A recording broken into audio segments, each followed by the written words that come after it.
All right, so we are going to get started. So I don't want to waste a lot of your morning. So first of all, thanks for coming. Second of all, the PowerPoint's going to be running up here. You guys have a copy of it.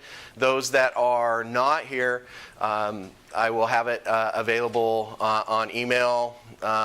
Actually, I'll probably post it to CKNet, but I'll send an email out with where we can find it. Actually, I'll just email it out to everybody, and then they'll have it.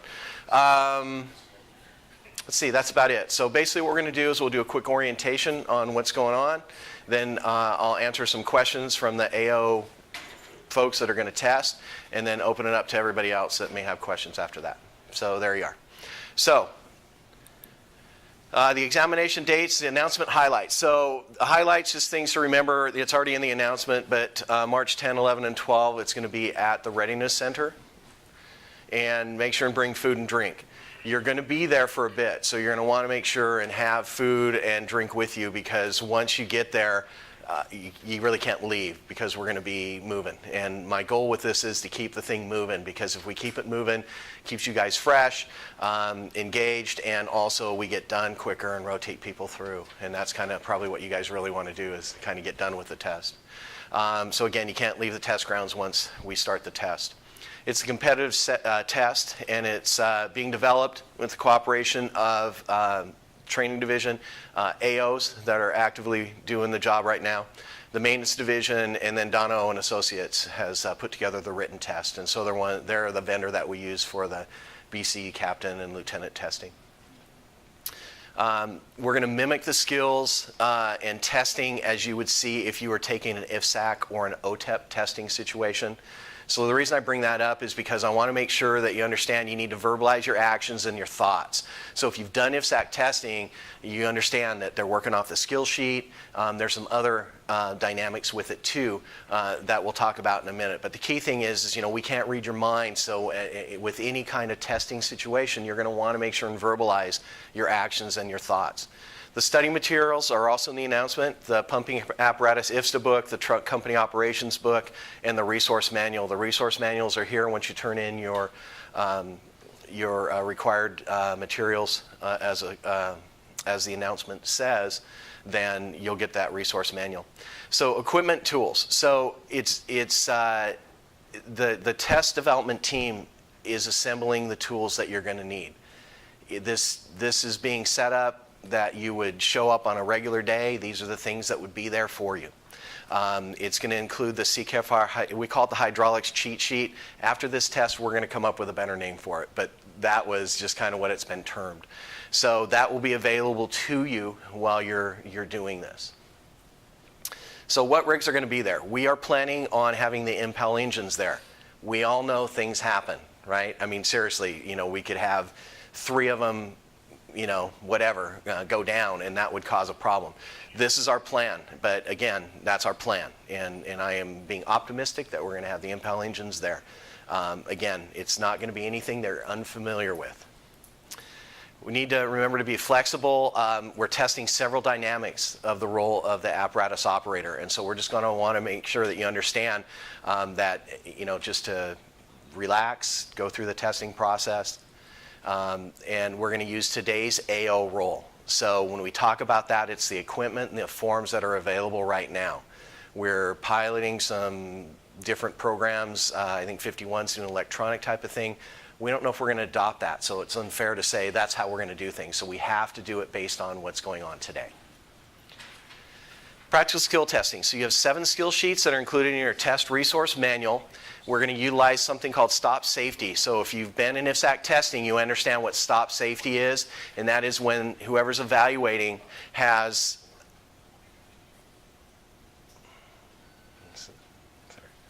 when you are in an IFSAC evaluation setting, if there's something that's unsafe, the evaluator is going to say stop safety.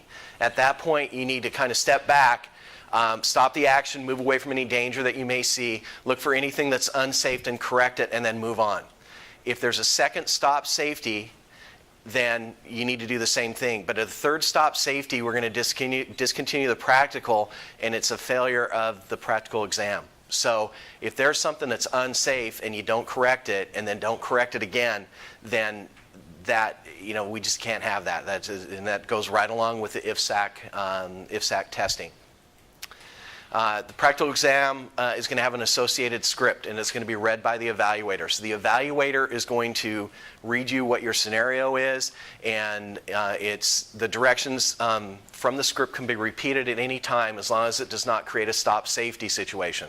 So not that this is part of the test, but if you had a ladder halfway up and you went, wait a second, I just have a quick question for you, that's not a safe thing, right? We would put it against the building and then ask the question, right? So we're not going to do something that's going to create a dangerous situation. So when you ask the question, we don't want to create a stop safety situation. And they're not able to answer questions. The evaluators can't answer questions during the exam other than repeating what's on the script.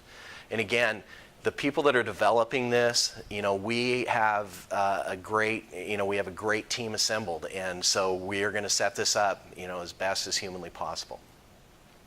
So what are you going to want to wear? Well, you're going to want to make sure in either Class B uniform or PT gear is appropriate. It's one of the few tests where you can come in wearing, PT gear. Bring your PPE. So your bunker gear has got to come with you to the test. So that's all of the stuff that you would have on a regular day, right? So, and we all know what that is. There's going to be no loan out equipment. And we're also not going to be using SCBAs during practical testing. It's just not a realistic thing. So once the application period closes, then you're going to get an email with more detail on where to actually arrive when you get to the Readiness Center, your test times, that kind of stuff. It's just that it's just a wild guess right now, so I can't even begin to figure out who's going to go where and that type of thing. If you're not at this presentation, email the questions to the Division Chief of Training, so email me, and it'll be answered and sent out to the group. So if you're watching the video and you have this question, you can certainly email that out. At this point, I'm open for other questions, and I can pretty much guess one of them is going to be on-duty or off-duty testing, and I have to tell you that I had an answer to that, and I'm going to have to email it out because I wrote it down and I gotta go grab it, but I don't want to cut the test out. So anyway, so there you are. I don't have an answer for that this second, but I will have an answer for you. That'll be my first email out. All right, so this is where the floor is open to questions. So AOs that are going to be testing, what do you got? Kyle, good. Is there any specifics on what the written will entail? The written is going to entail that's in the outline. So it's all of the stuff that's in the outline and the resource manual. So it's the texts and the resource manual. And just multiple choice. Your multiple choice test with the... Yes. Yeah, that's all I got. Yes, because we're not going to be doing essay and that kind of stuff. So I'll give you a yes on that one.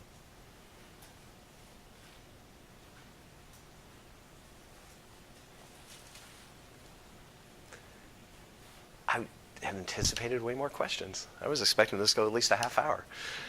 Okay, I got another one. Sure. How will it be weighted between the written and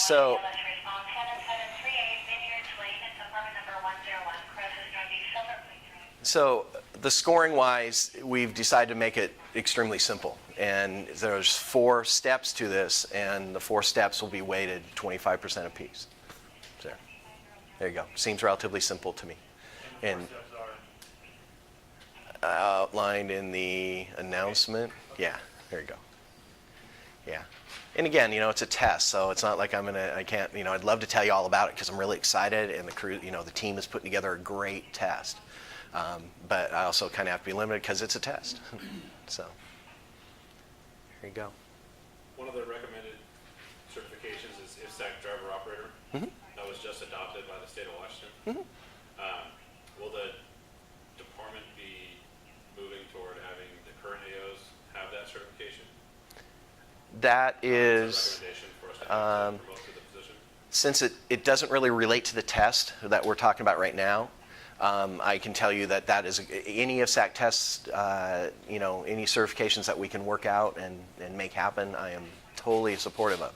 But as purposes for the test today, I don't, I mean, if you have it, please put it in there. But again, it's a goal that we're trying to achieve. So. Will the district recognize the individual with certification of like the IFSAC aerial operator that some people receive from the Department of Defense? Sure, absolutely. Put it in your packet and send it on through. That is fantastic. Vince? So there's 3 days of testing. So you're going to have to go to 3 days, or you just go to one of the 3 days? My plan is to have everyone there and at maximum a half-day testing. For 3 days. For 1 day, 1 half day. So you're not going to show up 3 days in a row for a test. Yeah, that's cool. I'm getting a lot of blank looks. So, though I appreciate you guys for taking the time to test. I am looking forward at the end of this to input. So if you have any feedback from the testing, please let me know. And again, if you have any questions, feel free to email them to me. Other than that, if there's no more questions, then I'm sorry. Now people who aren't taking the test. Right. No, Yes, Brian. I'm just curious, and you probably already answered this, but do you know who the evaluators are going to be? Yes, I do. So, yeah, that's a really good question. So we have already started developing the test, and there is an agreement of confidentiality between the folks that are helping develop the test. So the cadre right now sits with Sasha Ebert, Bigelow, Kara Putnam, Joe Eberly, Jay Christian, and me. So that limits your ability to go to them and get information, and I apologize for that. But equally, they were recommended from many, many people as a resource, and they agreed to do it. And so I think that's really what everybody wants. So that's your evaluator pool? Well, that's the test development pool. Evaluator-wise, we're still developing the test. So my hope is. Not like the officer tests? My hope is to get some external people in, because I think it expands, it just enriches things. So there you are. And again, we're going to, as a cadre, we're going to be agreeing on, we're having some great conversations about the test, and so again, I'm pretty excited about it because I think it's going to turn out extremely well. Okay, more questions? Yes, Will Scott. the ladder be there? The ladder will not be there. Okay, that's it. Thanks, gang.